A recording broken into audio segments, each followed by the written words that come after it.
Mes chers compatriotes, quel remaniement ministériel!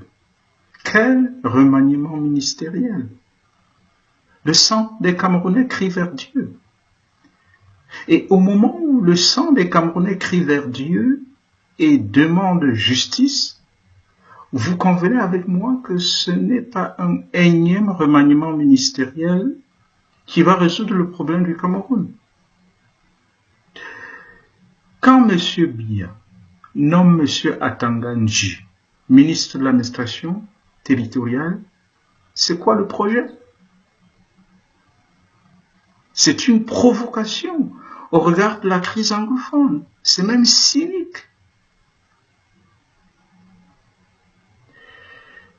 Ce que les Camerounais attendent aujourd'hui, ce n'est pas un remaniement ministériel, mais c'est le départ de M. Biya lui-même et le renouvellement de la classe politique pour donner une chance à la paix au Cameroun.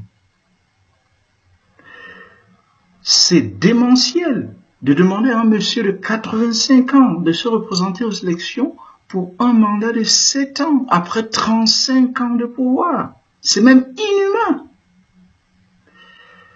Le cardinal Toumi l'a dit, s'il était à la place de M. Biya, il ne se représenterait pas aux élections à cet âge.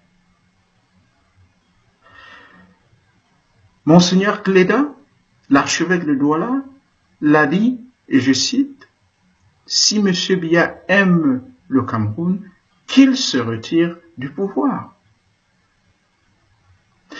À plus de 85 ans, on n'a plus les facultés nécessaires pour diriger un pays comme le Cameroun, surtout un pays en crise. Au nom de Dieu, au nom de la justice, au nom de la paix, Monsieur Biya, retirez-vous pour donner une chance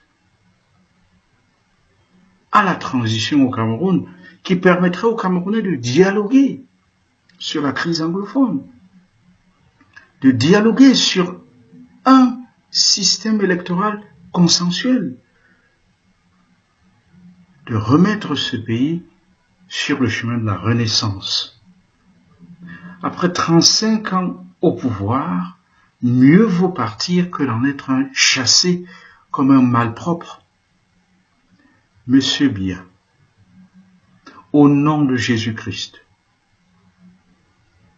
au nom de tous ces martyrs qui ont versé leur sang pour l'indépendance du Cameroun, au nom de la mémoire de tous nos ancêtres dans ce pays, je vous l'ordonne, quittez le pouvoir avant d'en être chassé par Dieu. Que Dieu bénisse le Cameroun et que le sang cesse de couler dans ce pays. Je vous remercie.